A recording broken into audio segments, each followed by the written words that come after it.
ఒక యువకుడు వయసు కేవలం 23 సంవత్సరాలు. కానీ అతని ఆలోచన మాత్రం ఒక దేశాన్నే కదిలించాయి.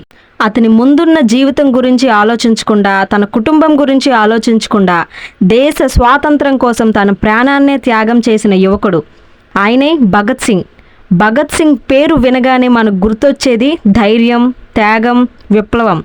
కానీ భగత్ సింగ్ కేవలం తుపాకీ పట్టుకున్న విప్లవకారుడు మాత్రమే కాదు. అతను ఒక ఆలోచనాపరుడు, రచయిత, పుస్తకాలు చదివే వ్యక్తి మరియు సమాజం గురించి లోతుగా ఆలోచించిన వ్యక్తి. అసలు భగత్ సింగ్ ఎలా విప్లవకారుడిగా మారాడు? ఎందుకు బ్రిటిష్ ప్రభుత్వానికి ఎదుర్కొన్నాడు? ఎందుకు పార్లమెంట్లో బాంబులు వేశాడు? చివరికి కేవలం 23 ఏళ్ల వయసులోనే ఉరితాడును ఎందుకు స్వీకరించాడు? ఈరోజు భువి టాక్స్లో భగత్ సింగ్ పూర్తి కథ గురించి తెలుసుకుందాం. హాయ్ గాయ్స్, నేను మీ భువి. మీరు చూస్తున్నారు భువి టాక్స్ ఛానల్. అసలు భగత్ సింగ్ 1907 సెప్టెంబర్ 28న పంజాబ్ ప్రాంతంలోని బంగా గ్రామంలో జన్మించాడు. ఆ ప్రాంతం అప్పట్లో బ్రిటిష్ ఇండియాలో భాగం. అతని కుటుంబంలోనే దేశభక్తి భావాలు బలంగా ఉండేవి. అతని తండ్రి కిషన్ సింగ్, మామ అజిత్ సింగ్ వంటి వారు బ్రిటిష్ పాలకులు వ్యతిరేకంగా ఉద్యమాలు చేసేవారు. అందుకే చిన్నప్పటి నుంచే భగత్ సింగ్ చుట్టూ స్వాతంత్ర పోరాటం గురించి చర్చలు వినిపించేవి. చిన్న వయసులోనే అతనిలో ఒక ప్రశ్న మొదలైంది: మన దేశాన్ని మనమే ఎందుకు పాలించుకోకూడదు? 1919లో జరిగిన జలియన్ వాలా బాగ్ మారణకాండ భగత్ సింగ్లో ఆలోచనపై తీవ్ర ప్రభావం చూపింది. బ్రిటిష్ సైన్యం అమాయక ప్రజలపై కాల్పులు జరిపింది. ఈ ఘటన గురించి విన్న చిన్న భగత్ సింగ్ ఎంతో కలత చెందాడు. తర్వాత జలియన్ వాలా బాగ్కు వెళ్ళి అక్కడి మట్టిని తీసుకొని అతనితో తీసుకెళ్లాడని ప్రసిద్ధి కథనం. ఆ సంఘటన అతని మనసులో బ్రిటిష్ పాలనపై తీవ్ర వ్యతిరేకతను మరింత పెంచింది. భగత్ సింగ్కు చదువంటే ఎంతో ఇష్టం. అతను చరిత్ర, రాజకీయాలు, ఆర్థిక వ్యవస్థ, విప్లవ ఉద్యమాల గురించి ఎన్నో పుస్తకాలు చదివేవాడు. అతని ఆలోచన కేవలం బ్రిటిష్ వారిని దేశం నుంచి పంపించడానికే పరిమితం కాలేదు. స్వాతంత్రం వచ్చిన తర్వాత ఎలాంటి సమాజాన్ని నిర్మించాలి అనే ప్రశ్న గురించి కూడా ఆలోచించాడు. యువకుడిగా ఉన్నప్పుడే విప్లవ ఉద్యమాల్లో కలిసేవాడు.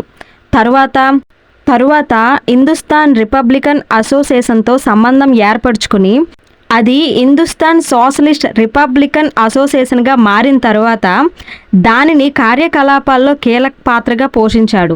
1928లో సైమన్ కమిషన్ భారతదేశానికి వచ్చింది. దానికి వ్యతిరేకంగా దేశవ్యాప్తంగా నిరసనలు జరిగాయి. అయితే లాహోర్లో జరిగిన నిరసనకు ప్రముఖ నాయకుడిగా లాలా లజపతి రాయ్ నాయకత్వం వహించారు. నిరసన సమయంలో పోలీసులు లాఠీచార్జీలతో లాలా లజపతి రాయ్ను తీవ్రంగా గాయపడ్డారు. కొంతకాలం తర్వాత ఆయన మరణించారు. ఈ ఘటన యువ విప్లవకారుల్లో తీవ్ర ఆగ్రహాన్ని కలిగించింది. భగత్ సింగ్ మరియు అతని సహచరులు పోలీసుల అధికారి జేమ్స్ స్కాట్ను లక్ష్యంగా చేర్చుకోవాలని నిర్ణయించారు. కానీ జరిగిన పరిణామాల్లో పోలీస్ అధికారి జాన్ సాండర్స్ హత్యకు గురయ్యారు. ఈ ఘటన తర్వాత భగత్ సింగ్ బ్రిటిష్ ప్రభుత్వానికి ప్రధాన లక్ష్యంగా మారాడు. 1929 ఏప్రిల్ 8న ఢిల్లీలోని సెంట్రల్ లెజిస్లేటివ్ అసెంబ్లీలో భగత్ సింగ్ మరియు బటుకేశ్వర్ దత్ బాంబులు విసిరారు. కానీ ఇక్కడ ఒక ముఖ్యమైన విషయం ఉంది. వారు ఎవరికి హాని చేయడం తమ ప్రధాన లక్ష్యం పెట్టుకోలేదు. బ్రిటిష్ ప్రభుత్వం తీసుకురావాలనుకున్న కొన్ని కఠిన చట్టాలకు వ్యతిరేకంగా తమ నిరసనను ప్రపంచానికి వినిపించడమే వారి ఉద్దేశం. బాంబులు పేలిన తర్వాత వారు పారిపోలేదు, అక్కడే నిలబడ్డారు. ఇక్విలాబ్ జిందాబాద్ అంటూ నినాదాలు చేశారు. తర్వాత స్వచ్ఛందంగా అరెస్ట్ అయ్యారు. ఎందుకంటే వారికి కోర్టు కూడా ఒక నివేదికే. అక్కడి నుంచి తమ ఆలోచనను ప్రజలకు తెలియజేయాలనే వారు భావించారు. అయితే అరెస్ట్ అయిన తర్వాత భగత్ సింగ్ జైల్లో ఉన్నప్పుడు కూడా పోరాటాలు ఆపలేదు. జైల్లో భారతీయ ఖైదీలకు, యూరోపియన్ ఖైదీలకు మధ్య ఉన్న వివక్షత వ్యతిరేకంగా నిరసనలు చేపట్టారు. జైల్లో ఖైదీల హక్కుల కోసం నిరాహార దీక్ష కూడా చేశారు. ఈ దీక్ష చాలా రోజులు కొనసాగింది. ఆ సమయంలో అతని సహచరుడైన జతీన్ దాస్ మరణించడం దేశవ్యాప్తంగా తీవ్ర స్పందనకు దారితీసింది. భగత్ సింగ్ పేరు దేశవ్యాప్తంగా మారుమోగింది. అతను జైల్లో ఉన్నప్పటికీ అతని ఆలోచనలు బయటకు చేరుతున్నాయి. భగత్ సింగ్ గురించి చాలామందికి తెలియని విషయం ఏమిటంటే అతను మంచి రచయిత కూడా. జైల్లో ఉన్న సమయంలో కూడా అనేక విషయాలపై రాశాడు. అతని ప్రసిద్ధి రచనలో వై ఐఆమ్ యాన్ నాథిస్ట్ ఒకటి. రచనలో తన నాస్తిక భావాల గురించి, తాను దేవుడిని ఎందుకు నమ్మడం లేదు అనే ఆలోచనలు ఆధారంగా వివరించాడు. అది అతని వ్యక్తిత్వంలోని మరో కోణాన్ని చూపిస్తుంది. అతను కేవలం భావోద్వేగంతో పనిచేసిన యువకుడు కాదు. ప్రశ్నించేవాడు, చదివేవాడు, ఆలోచించేవాడు, తన అభిప్రాయాలను ఇతరులకు వివరించేవాడు. అయితే భగత్ సింగ్ కేసు మరొక కోణంలో తిరిగింది. భగత్ సింగ్, రాజ్గురు, సుఖదేవులపై కేసు నడిచింది. చివరకు వారికి మరణశిక్ష విధించబడింది. దేశవ్యాప్తంగా వారి శిక్షను తగ్గించాలని డిమాండ్లు వచ్చాయి. కానీ చివరకు 1931 మార్చి 23న భగత్ సింగ్, శివరాం రాజ్గురు, సుఖదేవ్ తాపర్ లాహోర్ జైల్లో ఉరితీశారు. అప్పుడు భగత్ సింగ్ వయసు కేవలం 23 సంవత్సరాలు. 23 ఏళ్ల వయసులో చాలామంది తమ భవిష్యత్తు గురించి కలలు కనే సమయం. కానీ భగత్ సింగ్ తన దేశ భవిష్యత్తు కోసం తన జీవితాన్నే త్యాగం చేశారు. భగత్ సింగ్ కథ అంటే కేవలం ఒక వీరుడి కథ కాదు, అది ఒక యువకుడు ఆలోచన కథ. అతని జీవితం మనకు కొన్ని ముఖ్యమైన విషయాలను చెబుతుంది.